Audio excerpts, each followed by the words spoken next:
لله نحمده ونستعينه ونستغفره ونعوذ بالله من شرور أنفسنا ومن سيئات أعمالنا. من يهده الله فلا مضل له ومن يضلل فلا هادي له. وأشهد أن لا إله إلا الله وأشهد أن محمدا عبده ورسوله. يا أيها الذين آمنوا اتقوا الله حق تقاته ولا تموتن إلا وأنتم مسلمون. يا أيها الناس اعبدوا ربكم الذي خلقكم من نفس واحدة وخلق منها زوجها وبث منهما رجالا كثيرا ونساء واتقوا الله الذي تساءلون به والأرحام إن الله كان عليكم رقيبا. يا أيها الذين آمنوا اتقوا الله وقولوا قولا سديدا يصلح لكم أعمالكم ويغفر لكم ذنوبكم ومن يطع الله ورسوله فقد فاز فوزا عظيما. أما بعد فإن خير الحديث كتاب الله وخير الهدي هدي محمد صلى الله عليه وسلم وشر الأمور محدثاتها وكل محدثة بدعة وكل بدعة ضلالة وكل ضلالة في النار. أعوذ بالله من الشيطان الرجيم. بسم الله الرحمن الرحيم. إن في خلق السماوات والأرض واختلاف الليل والنهار لآيات لأولي الألباب. ہر قسم کی حمد و ثنا، بڑائی، کبریائی اللہ رب العالمین کے لیے لائق اور زیبا ہے. درود و سلام ہو تمام نبیوں پر، بالخصوص میرے اور آپ کے نبی احمد مجتبی محمد مصطفیٰ صلی اللہ علیہ وسلم پر. اللہم صلی وسلم وبارک علی نبینا محمد. محترم حاضرین جمعہ، ابھی خطبہ مسنہ کے بعد آپ کے سامنے سورہ آل عمران سورہ نمبر 3 کی آیت نمبر 190 پڑھا ہوں. اللہ رب العالمین اس آیت میں اپنی قدرت کی چند نشانیوں کا تذکرہ کرتے ہوئے فرمایا: ان فی خلق السماوات والارض، بے شک آسمان اور زمین کی تخلیق میں، واختلاف اللیل والنہار، اور دن اور رات کے آنے جانے میں، لآیات لأولی الالباب، عقل مندوں کے لیے نشانیاں ہیں.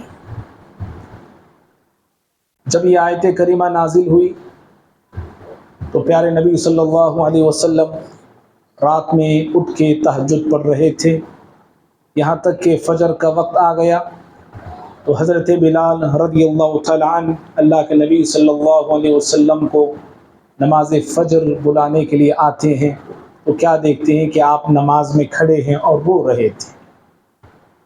حضرت بلال رضی اللہ تعالیٰ عنہ نے بعد میں پوچھا: اللہ کے نبی صلی اللہ علیہ وسلم، آپ کا مقام، آپ کا مرتبہ بہت بلند ہے، آپ افضل الانبیاء ہیں، افضل البشر ہیں، آپ رو رہے تھے، آپ رو رہے ہیں؟ تو اللہ کے نبی صلی اللہ علیہ وسلم نے فرمایا: بلال، کیوں نہ روؤں جبکہ اللہ نے مجھے اتنے بلند مقام اور مرتبے سے نوازا ہے، اور آج کی رات مجھ پہ ایسی آیت نازل ہوئی.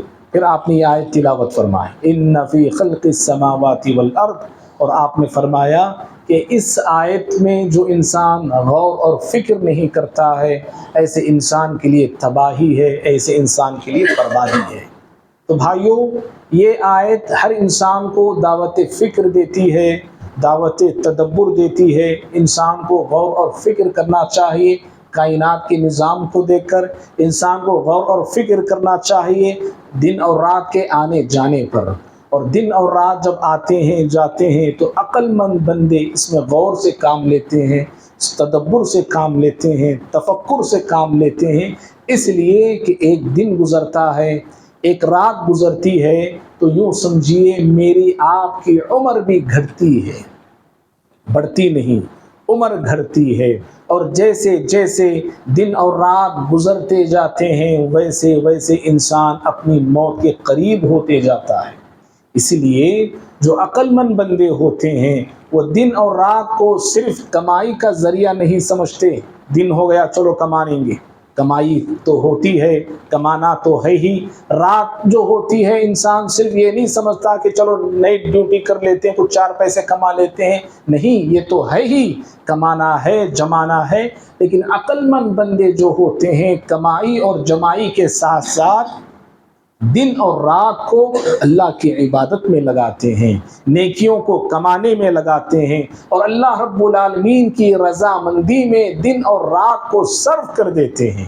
اسی لیے اللہ تعالیٰ سورہ فرقان میں فرماتے ہیں، سورہ نمبر 25 ہے، آیت نمبر 60 میں، وَهُوَ الَّذِي جَعَلَ اللَّيْلَ وَالنَّهَارَ خِلْفَةً لِمَنْ أَرَادَ أَنْ يَذَّكَّرَ أَوْ أَرَادَ شُكُورًا۔ وہ اللہ رب العالمین ہے جس نے دن رات کو بنایا ہے، دن کو بنایا ہے اور ایک دوسرے کے بعد آنے والے بنایا ہے۔ رات آتی ہے گزر جاتی ہے، اس کے فوراً بعد دن آتا ہے، دن گزر جاتا ہے، پھر رات آتی ہے۔ اللہ فرماتے ہیں کہ رات اور دن کو ہم ایک دوسرے کے بعد آنے والے بنایا ہے۔ یہ رات اور دن کا سلسلہ کیوں ہے؟ یہ رات کے بعد دن کیوں آتا ہے؟ دن کے بعد رات کیوں آتی ہے؟ اللہ فرماتے لمن اراد ان یذکر او اراد شکورا، تاکہ انسان اس میں غور اور تدبر سے کام لے، انسان اس میں نصیحت کو لینے کی کوشش کرے، اللہ کی طرف لوٹ آنے کی کوشش کرے، اپنی زندگی کو سنوارنے بنانے کی کوشش کرے، اور اللہ رب العالمین کا نافرمان بن کر نہیں بلکہ شکر گزار بن کر زندگی گزارنے کی کوشش کریں۔ تو پتہ چلا دن اور رات جو آتے ہیں مجھے آپ کو روزانہ نصیحت کا پیغام دے کے جاتے ہیں۔ تو اس طرح میرے بھائیوں بہت ساری راتیں گزر چکی، بہت سارے دن گزر چکے، تب جا کے ایک سال اسلامی سال مکمل ہو چکا ہے، اور ہم پھر سے ایک نئے اسلامی سال میں اللہ کے فضل و کرم سے داخل ہو چکے ہیں۔ ماہ محرم کی آج 2 تاریخ ہے، ماہ محرم کی آج 2 تاریخ ہے، اور ہر آنے والا سال، ہر نیا آنے والا سال ہر انسان کو پیغام دیتا ہے، ہر انسان کو سوچنے کی دعوت دیتا ہے کہ ایک سال تمہارا گزر چکا ہے، اس ایک سال میں تم نے کیا کیا ہے؟ اپنے آپ کا محاسبہ کرو، اپنے آپ کا جائزہ لو، اپنے آپ کو ٹٹولو، اور اپنے ضمیر میں، اپنے گریبانوں میں جھانک کے دیکھو کہ تم نے آنے والی آخرت اور آنے والے کل کے لیے کیا تیاری کی ہے۔ یا ایھا الذین آمنوا اتقوا اللہ ولتنظر نفس ما قدمت لغد۔ اللہ تعالیٰ سورہ حشر میں فرماتے ہیں کہ اے ایمان والو اللہ سے ڈرو، اور ہر انسان یہ دیکھیں اس نے کل کے لیے کیا تیاری کی ہے اور کل کے لیے کیا توشہ اس نے بنا رکھا ہے۔ تو ہر آنے والا سال مجھے آپ کو پیغام دے کے جاتا ہے، اور اللہ رب العالمین کی طرف لوٹ آنے کی، پلٹ آنے کی، یہ لوٹ آنے اور پلٹ آنے کی دعوت دیتا ہے۔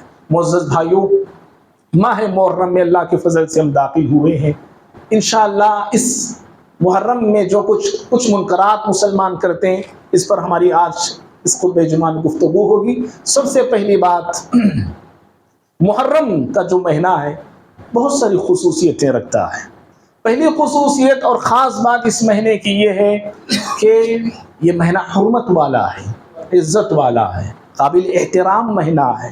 یہ ان 4 مہینوں میں سے ایک ہے جنہیں اللہ رب العالمین نے حرمت والے بنایا ہے، ان مہینوں میں سے یہ بھی ایک مہینہ ہے۔ اللہ تعالیٰ قرآن میں سورہ توبہ نمبر 9 آیت نمبر 36 میں فرماتے ہیں ان عدت الشہور عند اللہ 12 شہرا فی کتاب اللہ یوم خلق السماوات والارض۔ اللہ رب العالمین کے پاس مہینوں کی گنتی اللہ کی کتاب میں 12 ہے۔ کب سے ہے؟ جب سے آسمان اور زمین کی تخلیق ہوئی، ابھی انسان پیدا نہیں ہوا ہے، انسانوں سے کئیوں ہزاروں سال پہلے اللہ نے آسمان اور زمین کو بنا دیا۔ اس وقت سے اللہ رب العالمین کے یہاں مہینوں کی جو تعداد اور گنتی ہے وہ 12 ہے۔ وہ 12 مہینوں میں اللہ فرماتے ہیں منها 4 حرم، 4 مہینے حرمت والے ہیں۔ ایک ذی قعدہ ہے، ذی الحجہ ہے، جن مہینوں سے ہم گزر کے آئے۔ اب یہ تیسرا مہینہ محرم کا ہے، آگے آنے والا مہینہ رجب کا ہے۔ یہ 4 مہینے حرمت والے ہیں، ان مہینوں کا احترام کرنا چاہیے، ان مہینوں کی قدر کرنا چاہیے، اور ان مہینوں میں اللہ کی اطاعت کرنا ہے، بندگی کرنا ہے، نافرمانی سے رکنا ہے، طغیانی سے رکنا ہے، سرکشی سے توبہ کرنا ہے، ہر گناہ کے کام سے رکنا ہے۔ یہاں تک کہ اہل علم کہتے ہیں کہ ان مہینوں میں جو انسان نیکی کرتا ہے، جو انسان نیکی کے کام کرتا ہے، اس کو اجر ڈبل ملتا ہے، ثواب ڈبل ملتا ہے۔ اور گناہ کے کام کرتا ہے، نافرمانی کے کام کرتا ہے، تو اس کو سزا بھی ڈبل دی جاتی ہے، اس کو گناہ دگنا دیا جاتا ہے۔ اسی لیے اہل علم اس آیت کی روشنی میں کہتے ہیں، خاص طور پہ مسلمانوں سے جو نمازوں کو ترک کرتے ہیں، نمازوں کو چھوڑنا گناہ ہے، لیکن ان مہینوں میں نمازوں کو چھوڑنا ڈبل گناہ کا باعث بنتا ہے، ڈبل گناہوں کا باعث بنتا ہے۔ اس لیے ان مہینوں کی قدر اور عزت اور احترام ایسے ہونا چاہیے کہ اللہ کی اطاعت میں اپنا وقت گزرے، اللہ رب العالمین کی بندگی میں اپنے وقت کو لگائیں۔ تو پہلی بات اس ماہ محرم کی یہ ہے، یہ حرمت والا مہینہ ہے یہ۔ اور دوسری بات، اللہ کے نبی صلی اللہ علیہ وسلم نے اس مہینے کے تعلق سے فرمایا کہ رمضان کے بعد سب سے افضل روزے محرم کے روزے ہیں۔ صحیح مسلم کی حدیث ہے، افضل الصیام بعد رمضان شہر اللہ المحرم۔ آپ نے کہا کہ رمضان کے بعد افضل ترین روزے محرم کے روزے ہیں، محرم کے روزے ہیں۔ اور یہ روزے اللہ کے نبی صلی اللہ علیہ وسلم ہجرت سے پہلے بھی رکھا کرتے تھے مکی زندگی میں، اور پیارے نبی صلی اللہ علیہ وسلم تو رکھتے تھے۔ اگر ہم آگے بڑھ کے دیکھتے ہیں تو مشرکین مکہ مشرک ہو کر بھی ماہ محرم میں 10ویں محرم کا روزہ رکھا کرتے تھے۔ صحابہ کرام کہتے ہیں، صحابیات بھی کہتی ہیں کہ ہم اپنے بچوں کو محرم کی 10ویں تاریخ کا روزہ رکھواتے تھے، بچوں سے بھی ہم رکھواتے تھے۔ یہ اور بات ہے کہ جب رمضان کے روزے فرض ہو گئے تو اس روزے کی فرضیت ختم ہو گئی، لیکن اس کا استحباب، اس کا حکم موجود ہے۔ تو اس طرح ماہ رمضان کے روزوں کے بعد افضل ترین روزے محرم کے روزے ہیں، اور محرم کے روزوں میں افضل ترین روزہ عاشوراء کا روزہ ہے، محرم کی 10ویں تاریخ کا روزہ ہے۔ پیارے نبی صلی اللہ علیہ وسلم روزہ رکھتے تھے، صحابہ کو بھی آپ نے روزہ رکھنے کا حکم دیا، اور یہاں تک کہ آپ نے زندگی کے اپنے آخری سال کہا کہ آئندہ سال اگر میں زندہ رہا تو 9ویں محرم کا بھی روزہ رکھوں گا تاکہ یہودیوں کی مخالفت ہو جائے۔ اور یہ تھوڑا سامنے آئیے، یہودیوں کی مخالفت ہو جائے، اس بنا پہ آپ صلی اللہ علیہ وسلم 9ویں محرم کا روزہ رکھنے کی خواہش اور آرزو آپ نے ظاہر فرمائی۔ بھائیو، 10ویں محرم کا روزہ کیوں رکھا جاتا ہے، اس کا سبب، اس کا ریزن ہم تمام جانتے ہیں۔ یہ روزہ حضرت موسیٰ علیہ السلام ان کی قوم شکرانے کے طور پہ رکھا کرتے تھے۔ اللہ رب العالمین محرم کی 10ویں تاریخ کو موسیٰ علیہ السلام اور ان کی قوم کو نجات دیتا ہے، آزادی دیتا ہے، اور فرعون کو، اس کے لشکر کو، اسی تاریخ کو اللہ رب العالمین غرق کر دیتا ہے۔ کون فرعون؟ تاریخ انسانیت کا ظالم ترین انسان، باغی، سرکش، نافرمان، متکبر، غرور میں جینے والا انسان۔ اللہ تعالیٰ اسی تاریخ کو، اس غرور اور مغرور انسان کو ہلاک کر دیتا ہے، تباہ کر دیتا ہے۔ گویا کہ محرم کا مہینہ، یوں کہیے، دنیا کے ہر ظالم کو یہ پیغام دیتا ہے، دنیا کے ہر ظالم کو یہ سبق دیتا ہے کہ اے دنیا کے ظالموں جو اللہ کی مخلوق پہ ظلم کرتے ہیں، اللہ کی مخلوق کو رونتے ہیں، اللہ کے مخلوق کو ستاتے ہیں، انسانوں پہ ظلم ڈھاتے ہیں، اے دنیا کے ظالموں، متکبروں، سن لو، اللہ تمہارے ظلم سے غافل نہیں ہے۔ سورہ ابراہیم میں اللہ فرماتے ہیں وَلَا تَحْسَبَنَّ اللَّهَ غَافِلًا عَمَّا يَعْمَلُ الظَّالِمُونَ۔ انسان کبھی یہ نہ سوچے، نہ سمجھے کہ اللہ رب العالمین ظالموں کے ظلم سے غافل ہے، ظالموں کے اعمال سے غافل ہے، ظالموں کے کرتوتوں سے غافل ہے۔ نہیں، ہر ظالم اللہ رب العالمین کی گرفت میں آ سکتا ہے اور آئے گا ایک نہ ایک دن۔ تو اس طرح یوں سمجھ سکتے ہیں کہ ماہ محرم کا مہینہ ہر دنیا کے ظالم کو ایک پیغام میں تنبیہ دیتا ہے، ایک تنبیہ کا پیغام دیتا ہے، متنبہ کرتا، ہوشیار رہنا، تم سے بڑا ظالم ہلاک کر دیا گیا، تم سے بڑا مغرور ہلاک کر دیا گیا ہے۔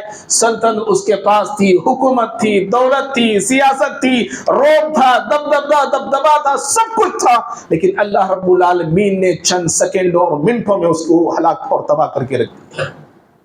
معزز بھائیوں، اس ماہ محرم کی تیسری خصوصیت یہ ہے کہ اللہ کے نبی صلی اللہ علیہ وسلم نے ماہ محرم کو شہر اللہ کہا ہے، یہ اللہ تعالیٰ کا مہینہ ہے۔ یہ صحیح مسلم ہی کی حدیث ہے جو بھی میں نے پڑھا آپ کے سامنے، اول الصیام بعد رمضان شہر اللہ المحرم۔ آپ نے کہا کہ رمضان کے بعد افضل ترین روزے اللہ کے مہینے محرم کے روزے ہیں۔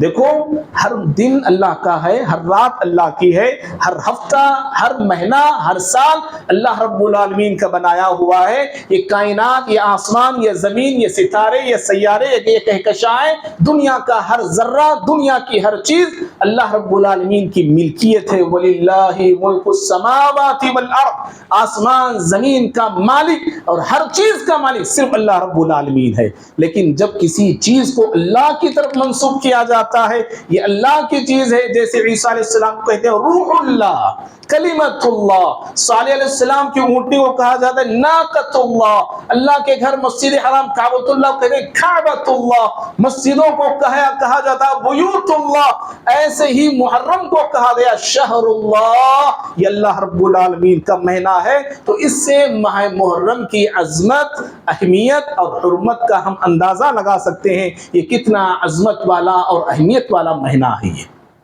لیکن افسوس ہو ان مسلمانوں کا، ایک مسلمانوں کے گروہ کا، مسلمانوں میں ایک گروپ کا، جو اللہ کے مہینے کو شرک کا مہینہ بنا ڈالا، اللہ کے مہینے کو بدعات کا مہینہ بنا ڈالا، اللہ رب العالمین کے مہینے کو غلط رسومات کا مہینہ بنا ڈالا، اور اللہ رب العالمین کے مہینے کو غم اور ماتم کا مہینہ بنا ڈالا ہے۔ برا ہو ان لوگوں کا۔ اللہ تعالیٰ نے خصوصیت کے ساتھ، خاص طور پہ تاکید کے ساتھ کہا ہے فَلَا تَظْلِمُوا فِيهِنَّ أَنفُسَكُمْ، سورہ توبہ میں آیت 36 میں کہا کہ حرمت والے مہینوں کا تقاضا یہ ہے کہ حرمت والے مہینوں کی عظمت ہمیں کیسے کرنا ہے، احترام ہمیں کیسے کرنا ہے۔ کہا کہ ان مہینوں میں اے انسانوں اپنے نفس پر ظلم نہ کرو، اپنے آپ پہ ظلم نہ کرو، اپنے آپ پہ ظلم نہ کرو۔ لیکن دیکھو اللہ نے ان مہینوں میں انسان کو ظلم سے روکا ہے۔ انسان ہے کہ انہی مہینوں میں ظلم حد سے زیادہ کرنے لگتے ہیں، انہی مہینوں میں حد سے زیادہ نافرمانی کرنے لگتے ہیں، انہی مہینوں میں اسلام اور شریعت کی خلاف ورزیاں کرنے لگتے ہیں، جبکہ اللہ تعالیٰ نے روکا ہے، منع کیا ہے۔ اور بھائی ظلم کا کیا مطلب ہے؟ اہل علم 3 مطلب اس کے بیان کیے ہیں۔ پہلا مطلب یہ ہے، ظلم سے مراد اللہ نے جو ظلم سے روکا خاص طور پہ ان مہینوں میں، کہ ان مہینوں میں جو حرمت والے مہینے ہیں، لڑائی جھگڑے، جنگ و جدال اور قتال میں اقدام نہیں کرنا چاہیے، پہل نہیں کرنا چاہیے، لڑائی کے لیے پہل نہیں کرنا، جنگ کے لیے پہل نہیں کرنا، پہلے قدم نہیں اٹھانا چاہیے۔ یہاں تک کہ اسلامی جو جہاد ہے وہ کائنات کے لیے، پوری دنیا کے لیے رحمت ہے۔ ہمارا جو اسلامی جہاد ہے رحمت ہے یہ کائنات کے لیے، لیکن اسلامی جہاد بھی ان مہینوں میں کرنے کی اجازت نہیں، پہلے آگے بڑھ کے کرنے کی اجازت نہیں ہے۔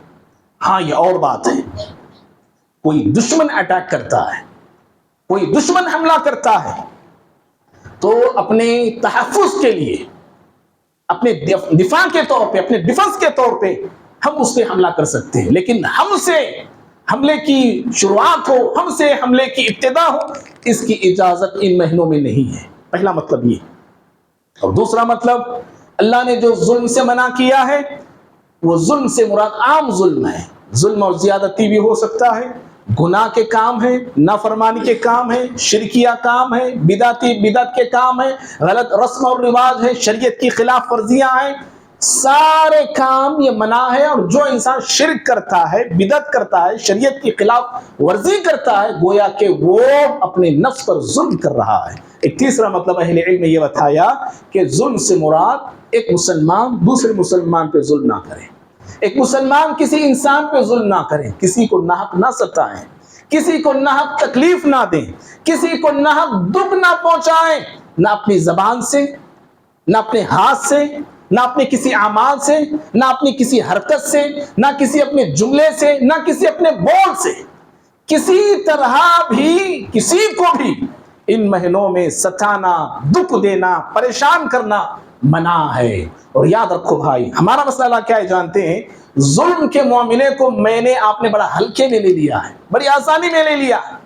چند چیزوں پر میں اور آپ بڑے پرفیکٹ ہوتے ہیں، لیکن وہیں پر دوسروں پہ ظلم کرنے کے معاملے، دوسروں پر زبان درازی کیسے چلتی ہے میری آپ کی زبان دوسروں کے معاملے میں، وہیں پر اپنے معاملے میں چلاؤ بولے تو ہم نہیں چلاتے، اور یوں بھی کہہ سکتے ہیں اپنی بات کو سمجھنے کے لیے، میں اور آپ ایسے مقام پر پہنچے ہیں، ہماری غلطی جب آتی ہے، ہم سے جب غلطی ہوتی ہے تو میں اور آپ وکیل بن جاتے ہیں، جی وکیل بن جاتے ہیں، اپنے آپ کا ڈیفنس کرنے لگتے ہیں۔ جب سامنے والا وہی غلطی کرتا ہے تو میں اور آپ ڈائریکٹ جج بن جاتے ہیں، فیصلہ سنا دیتے ہیں۔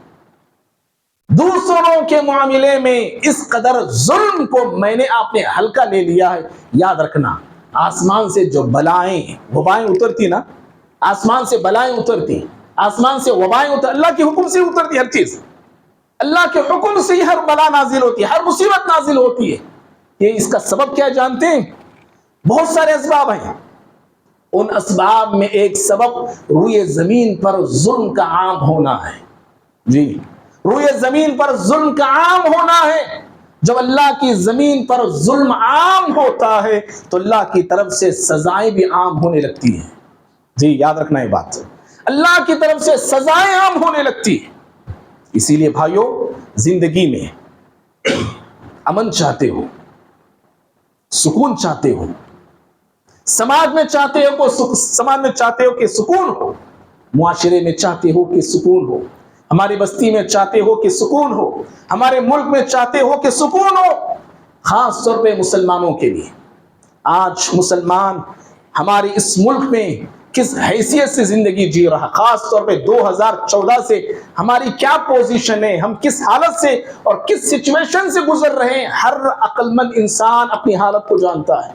ابھی پرسوں کی بات ہے، کرناٹک کی بات بول رہا ہوں میں، کنڈکٹر ٹوپی ڈالا ہوا ہے، ہری ٹوپی، ڈیوٹی کر رہا ہے، وہ ایک غیر مسلم عورت اس سے لڑ پڑی، کہا کہ ڈیوٹی میں تم ٹوپی نہیں پہن سکتے۔ اتنا لڑی کہ اس کو ٹوپی نکالنا پڑا، ٹوپی اتارنا پڑا اس کو۔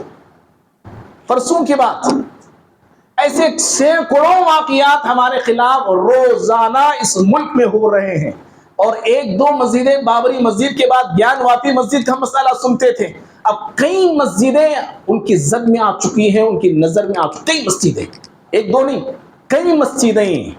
سمجھ رہے بھائی، یہ ساری چیزیں کب ختم ہو سکتی ہیں؟ اللہ تعالیٰ ایک علاج بتایا ہے سورہ انعام میں، کہا ظلم سے رک جاؤ، ظالم نہ بنو، ظلم سے توبہ کرو۔ شرک ظلم ہے، چھوڑ دو شرک کو، صرف اللہ کے سامنے جھکنے والے بنو بھائی۔ کسی در کے سامنے، کسی غیر کے سامنے، کسی گھر کے سامنے، کسی آستانے کے سامنے، کسی مزار، کسی قبر، کبھی جھکنا نہیں، کبھی گردن کو جھکانا نہیں۔ یہ ظلم ہے، یہ گناہ، معصیت کے کام، بدعت کے کام ظلم ہے۔ اس ظلم سے رک جاؤ، انسان پہ ظلم نہ کرو، یہ بھی ظلم ہے، اس سے بھی باز آ جاؤ۔ اللہ فرماتے ہیں سورہ انعام 86:2 میں، الذین آمنوا ولم یلبسوا ایمانہم بظلم اولئک لهم الامن وهم مہتدون۔ جو لوگ ایمان لائے، اپنے ایمان کو ظلم سے خلط ملط نہیں کیا، شرک نہیں کیا، اللہ فرماتے ہیں ایسے ہی لوگوں کے لیے امن ہے، اطمینان ہے۔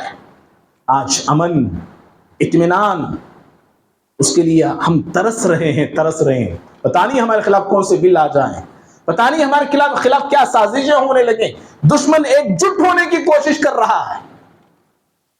بہرحال بھائی، تو اس طرح انسان کو ظلم سے باز آنا چاہیے۔ ظلم قوموں کو تباہ کر کے رکھ دیتا ہے، ملکوں کو تباہ کر کے رکھ دیتا ہے، یاد رکھو۔ اور بھائی، شیطان کی بہت بڑی سازش کیا جانتے ہیں؟ شیطان کی جو مکاریاں ہیں، جو عیاریاں ہیں، ان میں سے ایک بہت بڑی مکاری شیطان کی یہ ہے کہ وہ انسان کو جن طریقوں سے گمراہ کرتا ہے، ان میں ایک طریقہ شیطان کا یہ ہوتا ہے کہ وہ نیکی کے نام پر برائی میں مبتلا کرتا ہے۔ برائی کے نام پر برائی میں نہیں مبتلا کرتا، نیکی کے نام پر برائی میں مبتلا کرتا ہے۔ برائی پر نیکی کا کپڑا چڑھاتا ہے، نیکی کا لباس برائی کو پہناتا ہے۔ تھرڈ کلاس عطر ہے، جنت الفردوس کا نام اس پہ لگا دیتا ہے۔ بدبودار چیزیں ہیں، اس کو خوشبودار چیزیں لگا دیتا ہے۔ اندر باہر سے آپ کو خوشبو اور اندر سے بدبو۔ شیطان کی یہ بہت بڑی مکاری ہے، اور اسی مکاری اور اسی راستے سے میں آپ کیا آدم اور حوا کو بہکا دیا، اس نے آدم اور حوا کو بہکا دیا۔ سورہ اعراف میں اللہ فرماتے ہیں، سورہ النساء آیت نمبر 20 اور 21 میں گیا وہ جا کے کہا اس نے وقال، اس نے کہا ما نہاکما ربکما عن هذه الشجرہ، اے آدم اور حوا علیہ السلام، کیا آپ کو معلوم ہے آپ کے رب نے اس درخت سے کیوں منع کیا، کیوں کھانے سے روکا، پتا ہے آپ کو؟ او تکونا ملکین، کھا لو گے فرشتے بن جاؤ گے، دیکھو، او تکونا من الخالدین، ورنہ یا تو تمہیں ہمیشہ کی زندگی میسر ہو جائے گی اگر یہ پھل کھا لیے تو، یہ درخت شک لیا تو۔ وقاسمہما، صرف اتنا کہہ کے گیا نہیں، وہ قسمیں کھانے لگا، جی قسمیں کھانے لگا تاکہ یہ شجرہ ممنوعہ آدم اور حوا کھا لے، قسمیں کھانے لگا، اور قسم پر بھی رکا نہیں، کہ انی لکما لمن الناصحین، تاکید پر تاکید، عربی میں اس کو کہتے ہیں تاکید پر تاکید، انی یہ تاکید کے لیے آتا ہے، اپنی بات کو منوانے کے لیے آتا ہے، جیسے کوئی بات ہماری مان رہا نہیں، ہم قسم کھاتے ہیں، قسم سے بول رہا ہوں جی میں بول، بات قسم پر بھی ہضم نہیں تو اور زیادہ اسے منانے کی کوشش کرتے ہیں، شیطان قسم پہ رکا نہیں اور بات منانے میں تاکید سے تاکید استعمال کیا، انی بے شک میں تم دونوں کا، پھر تاکید، من الناصحین صرف اتنا نہیں بولا، لا من الناصحین، یہ جو لام آتا ہے ایکسٹرا یہ بھی تاکید کے لیے آتا عربی میں تمہارا بڑا ہی خیر خواہ انسان ہوں، میں تمہارا بھلا چاہنے والا ہوں، میں اسی برائی کو اس نے نیکی کا لبادہ پہنایا، اور لبادہ اور کپڑا اڑا کے آدم اور حوا علیہ السلام کو بہکا دیا۔ ماہ محرم میں بھی شیطان یہی کر رہا ہے، بہت ساری برائیاں، غلط کاریاں، شریعت کی خلاف ورزیاں، شرکیہ کام، بدعتی کام، شیطان نیکی کا نام دے کے مسلمانوں سے کروا رہا ہے، اور مسلمان ہمارے ماہ محرم کے ہر مہینہ کوئی نہ کوئی کام، کوئی نہ کوئی معاملہ نیکی سمجھ کر رہے ہیں۔ توحید، شرک کو لوگوں نے توحید سمجھ لیا، شرک کو توحید، بدعت کو سنت، اس طرح شیطان، دیکھو بہت سارے لوگ ہمارے ہیں ذکر کے نام کو کیا کرتے نہیں، ویڈیوز دیکھیں نہیں آپ لوگ، مسجد پوری ہلا دیتے ہیں، اس پہ جا کے گر رہا، اس پہ جا کے گر رہا، یہاں پڑھ رہا، یہاں گر رہا، کیا یہ ذکر، یہ وجدان بولتے ہیں اس کو، پہلے کیفیت بولتے ہیں اس کو، یہ سب کچھ کیا ہو رہا ہے؟ دین کے نام پہ، نیکی کے نام پہ، جذبے کے نام پہ۔ یاد رکھنا ہمیشہ اس بات کو، صرف نیکی کا جذبہ ہونا کافی نہیں، کیا بول رہا ہوں میں؟ لکھ لو اس بات کو اپنے دل میں، صرف نیکی کا جذبہ، میرے آپ کے پاس نیکی کا بہت جذبہ ہے، نیکی کی پہچان بھی ہونا ضروری ہے۔ یاد رکھو کون سا کام نیکی کا ہے، کون سا کام برائی کا ہے۔ بہت ساری برائیاں انسان نیکی سمجھ کے کر رہا ہے، بہت ساری ایسی برائیاں ہیں ہمارے معاشرے میں، ہماری زندگیوں میں، جس کو میں اور آپ نیکی سمجھ کے کر رہے ہیں، اور یہ شیطان کی بہت بڑی چال ہے اللہ کے بندو، اور بہت بڑی جال ہے اللہ کے بندو۔ ماہ محرم میں بھی وہی کر رہے ہیں۔ دو تین کی طرف اشارہ کر کے بات کو میں ختم کرتا ہوں۔ ماہ محرم میں پہلی چیز ہمارے مسلمان نیکی سمجھ کے کیا کر رہے ہیں، دیکھو جب یہ مہینہ آتا ہے تو بہت سارے لوگ اس مہینے میں خیر کے کام نہیں کرتے، اچھے کام نہیں کرتے، بھلے کام نہیں کرتے، مثلا شادی نہیں کرتے، بہت سارے مسلمان شادی اس مہینے میں نہیں کرتے، اور جب بھی کرنا ہوتا نا، دیکھتے پہلے ہمارے لوگ دن کون سا، رات کون سا، وقت کون سا، ٹائم کون سا، ستارے کیسے ہیں، تارے کیسے ہیں، پتہ سب کچھ دیکھتے ہیں۔ غیروں کی طرح مسلمان بھی یہ سب کچھ کر رہا ہے آج، ماہ محرم میں نہیں کرتے۔ کیوں نہیں کرتے؟ یہ غم کا مہینہ ہے، کس نے بنایا غم کا مہینہ؟ کیوں نہیں کرتے؟ یہ ماتم کا مہینہ ہے، کس نے بنایا اس مہینے کو ماتم کا؟ پیارے نبی صلی اللہ علیہ وسلم کی زندگی بتاتی ہے کہ آپ صلی اللہ علیہ وسلم صفیہ رضی اللہ تعالی عنہا سے جو آپ نے نکاح فرمایا ماہ محرم کے مہینے میں فرمایا تھا، ماہ محرم میں آپ نے شادی کی تھی۔ اور بہت سارے ایسے بھی لوگ دیکھنے میں آتے ہیں کہ محرم کے مہینے میں نیا کپڑا پہنتے نہیں، جی یہ بھی ہے رواج، محرم میں نیا کپڑا پہنتے نہیں، اور ایسے بھی بعض لوگ گوشت بھی کھاتے نہیں محرم کے مہینے میں، جی گوشت بھی نہیں کھاتے۔ پیارے نبی صلی اللہ علیہ وسلم نے کبھی پابندی نہیں لگائی، کبھی آپ نے نہیں کہا کہ محرم میں یہ کھانا نہیں، یہ پہننا نہیں، یہ اوڑھنا نہیں، ایسا کچھ نہیں ہے۔ اپنی طرف سے چیزوں کو حرام کر لینا، اپنی طرف سے چیزوں کو ناجائز بنا لینا، یہ شریعت کے ساتھ کھلواڑ ہے، یاد رکھو اللہ کے بندو۔ اور بعض لوگ محرم میں، بعض لوگ یہ کرتے نہیں، یہ کھاتے نہیں، یہ پیتے نہیں، یہ پہنتے نہیں۔ اور بعض لوگوں کا مسئلہ یہ ہے کہ محرم آتا ہے تو کھلانے پلانے کا اہتمام بڑا کرتے ہیں، اور اس کے تعلق سے حدیثیں نبی کی طرف جھوٹی حدیثیں منسوخ کی گئی کہ اللہ کے نبی فرماتے ہیں، ایسی جھوٹی حدیث ہے، صحیح حدیث نہیں ہے، جھوٹی حدیث پیارے نبی کی طرف منسوخ کی گئی، گھڑی گئی کہ جو انسان محرم میں ان دنوں میں اپنے گھر والوں پہ خرچ کرتا ہے، اللہ رب العالمین 11 جو مہینے ہیں اللہ تعالیٰ اس کے گھر میں برکت نازل کرتا ہے، فقر و فاقہ اس کے گھر میں نہیں آتا ہے، تنگی نہیں آتی۔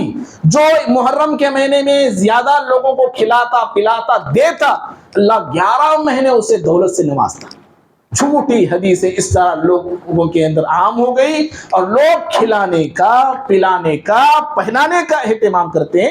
کھلانے پلانے پہ کوئی پابندی نہیں، کبھی بھی آپ کھلائیے، کبھی بھی آپ پلائیے لوگوں کو، لیکن خاص کر لینا محرم کے مہینے کو، یہ شریعت کی بھی خلاف ورزی ہے، اور یہ پیارے نبی صلی اللہ علیہ وسلم کی طرف ایک بہت بڑا جھوٹ ہے، یاد رکھو۔ اور بھائیو، بعض لوگ ماہ محرم جب آتا ہے آل بیت کی محبت میں، علی رضی اللہ تعالیٰ عنہ، حسن و حسین رضی اللہ تعالیٰ عنہما کی محبت میں اس قدر غلو سے کام لیتے ہیں، ان کے مقام کو، ان کے مرتبے کو اتنا بڑا چڑھا کے لوگوں کے سامنے پیش کرتے ہیں۔ علی رضی اللہ تعالیٰ عنہ کو، حسین رضی اللہ تعالیٰ عنہ کو مشکل کشا پیش کرتے ہیں، حاجت روا پیش کرتے ہیں، بگڑی بنانے والا پیش کرتے ہیں، مشکلوں کو آسان کرنے والا پیش کرتے ہیں، ان سے سوال کرنا لوگوں کو بتاتے ہیں کہ ان سے مانگا جائے، حضرت علی فلاں ہیں، اتنے طاقت والے، اتنے قوت والے، پوری آسمان پوری زمین کو سنبھال لیں۔ اس طرح جھوٹی باتیں لوگوں کے اندر عام کر کے ان کے مقام اور مرتبے کو بڑھایا جاتا ہے، اور وہیں پر بھائی جہاں ان کے مقام اور مرتبے کو بڑھانے کی کوشش کی جاتی ہے تو کہیں ایک صحابہ کے مقام اور مرتبے کو گھٹانے کی ناپاک کوششیں کی جاتی ہیں۔ آل بیت کی محبت میں، پیارے نبی صلی اللہ علیہ وسلم کے گھرانے سے محبت کے دعوے میں کئی صحابہ پہ لوگ ہاتھ صاف کر لیتے ہیں، جی، کئی صحابہ پر کیچڑ اچھالتے ہیں، ان کی تذلیل کرتے ہیں، توہین کرتے ہیں، بدزبانی کرتے ہیں، بدتمیزی کرتے ہیں، ان کی شان میں بڑی بڑی گستاخیاں کرتے ہیں۔ ابو بکر صدیق رضی اللہ تعالیٰ عنہ کی شان میں گستاخی، عمر بن خطاب کی شان میں گستاخی، عثمان بن عفان کی شان میں گستاخی، مائی عائشہ صدیقہ و حفصہ رضی اللہ تعالیٰ عنہما کی شان میں گستاخیاں شیعہ بھی کرتے ہیں اور بہت سارے دوسرے لوگ بھی کرتے ہیں۔ اور پھر ہمارے سنی لوگ بھی ایسے بھی ہیں، چند ایسے لوگ آج سوشل میڈیا پر چھائے ہوئے ہیں جو صحابہ پر طنز کستے ہیں، ان کی غلطیاں بتا رہے ہیں آج لوگ، جی، ان کی غلطیاں لوگوں میں عام کر رہے ہیں، جیسا کہ مرزا انجینئر ہے پاکستان کا، صحابہ کی شان میں گستاخی، ان کی غلطیوں کو عام کرنا۔ ہمارے بہت سارے لوگ اس کو فیور بنا لیے، سمجھو اس کے فیان ہیں، اس کے بیانات سنتے ہیں۔ ابھی میں صبح میں سن رہا تھا اس کے تعلق سے، سمجھ رہے، وہ بولتا ہے کہ میں پورے صحابہ کی غلطیاں نہیں بتاتا، وہ خود بول رہا ہے، میں ایک دو بول رہا ہوں، میں ایک دو کی غلطیاں بتا رہا ہوں، میں تو پورے صحابہ کی غلطیاں بتانا کیسے ہوا؟ اور جو غلطیاں کی وہ غلطیاں بتا رہا ہوں، میں اپنی طرف سے کیا بول رہا ہوں؟ دیکھو مسلم میں ہے، بخاری میں ہے، فلاں ہے، یا ہے، حدیثیں جو حدیثیں صحیح، حدیث صحیح ہے، لیکن اس کا آگے پیچھے کا مسئلہ اسے معلوم نہیں یا پورا پڑھا نہیں، صرف ایک لنک وہ لے لیا ہے اور اس کو لے کر لوگوں کے اندر عام کر رہا ہے۔ اللہ کے بندو، بچو ایسے لوگوں سے، ایسے لوگوں کے بیانات سننے سے، شیئر کرنے سے، اور ان کو جو ہے لائک کرنے سے اجتناب کرو، رکو۔ اور یہ پیارے نبی کے حکم کی خلاف ورزی بھی ہے۔ یہ آپ نے کہا لا تسبوا اصحابی، ترمذی کی روایت، آپ نے کہا میرے کسی بھی صحابی کو گالی مت دو۔ اس نے کیا کہا جانتے ہیں؟ عبداللہ بن عباس کو، عبداللہ بن عمر کو، یہ تو بچے ہیں، ان کو کیا معلوم، یہ تو بچے ہیں، ان کو کیا معلوم۔ آپ نے کہا لا تسبوا اصحابی، میرے صحابہ کو گالی نہ دو۔ اگر تم لوگ احد پہاڑ کے برابر سونا بھی خرچ کیے، ان کے مد اور آدھے مد تک بھی نہیں پہنچتے تم لوگ ثواب میں۔ کسی صحابی کو، نہ بڑے صحابی کو، نہ چھوٹے صحابی کو، کسی بھی صحابی پر زبان درازی کرنا، زبان کھولنا، ان کی غلطیوں کو بتانا منع ہی ہے۔ ہمارے اسلاف نے روکا ہے، امام نسائی نے روکا ہے، امام ابن تیمیہ نے روکا ہے، عمر بن عبدالعزیز نے روکا ہے، منع ہے یہ کسی بھی صحابی کی غلطی کو عام لوگوں کے اندر نہیں بتا سکتے انہوں غلط کی. ہم کون ہوتے ہیں ان کی غلطیوں کو بتانے والے؟ نہ ہمارے اندر وہ قوت ہے اور نہ ہم وہ اوقات رکھتے ہیں اپنی کہ ہم صحابہ کی غلطیوں کو عام کریں. بہرحال تو اس طرح ماہ محرم میں یہ چیزیں عام ہیں. یہ سوگ مناتے ہیں, حسین رضی اللہ عنہ کے نام پر ماتم کرتے ہیں. ہر سال ماتم ہو رہا ہے. 1400 سال ہو گئے حضرت حسین رضی اللہ عنہ کے شہید ہو کے. ہر سال محرم کی 10 تاریخ کو ماتم شیعہ کر رہا ہے تو کر رہا ہے, سنی مسلمان بھی کرتے ہیں. کتنے افسوس کی بات ہے. تعزیہ بٹھاتے ہیں, پنجہ بٹھاتے ہیں. محرم میں شیعہ اپنے جسم کو زخمی کرتا ہے تو ہمارے لوگ ایک گڑھا کھود کے آگ میں کودنے کی کوشش کرتے ہیں. پیارے نبی نے سوگ منانے سے منع کیا ہے. 3 دن کی اجازت ہے کسی بھی انسان کی میت پر, انتقال پر 3 دن, ہاں سوائے بیوی کی. بچور انتقال ہوتا ہے 4 مہینے 10 دن سوگ عورت منا سکتی ہے. پھر اس کے علاوہ کسی کو بھی 3 دن سے زیادہ سوگ اور ماتم اور غم منانے کی اجازت نہیں. اور یہاں پہ یہ ہے کہ ہر سال غم اور ہر سال ماتم لوگ مناتے ہیں. بہرحال بھائیوں, ایسے بہت ساری خرافات اور بدعات اور شرکیہ کام مسلمان محرم میں کرتے ہیں اور کئی ایک مہینوں میں ایسے شرکیہ کام مسلمان انجام دیتے ہیں. اللہ تعالیٰ سے ہم دعا کرتے ہیں اللہ رب العالمین ہم تمام کو شرکیہ کاموں سے, بدعتی کاموں سے, غلط رسومات سے توبہ کرنے کی توفیق عطا فرمائے. دین کی صحیح سمجھ, دین کا صحیح فہم اللہ ہم سب کو عطا فرمائے. صحابہ کرام کی عزت اور تکریم اور تکریم کرنے کے اللہ ہم سب کو توفیق عطا فرمائے. ان کا جو مقام و مرتبہ ہے انہیں وہ مقام اور مرتبہ دینے کے اللہ ہمیں توفیق عطا فرمائے. اور جو لوگ صحابہ کی شان میں گستاخیاں کر رہے ہیں اللہ تعالیٰ انہیں صحیح سمجھ عطا فرمائے. اپنے غلطیوں سے توبہ کرنے کے اللہ انہیں توفیق عطا فرمائے. اللہ رب العالمین اللہ تعالیٰ ہم تمام کو دین اسلام پر قائم اور دائم رکھے. امت مسلمہ کی خصوصا ہندوستانی مسلمانوں کی اللہ مدد فرمائے. آمین. اقول قولی هذا استغفر الله لي ولكم ولسائر المسلمين من كل ذنب فاستغفروه انه هو الغفور الرحيم.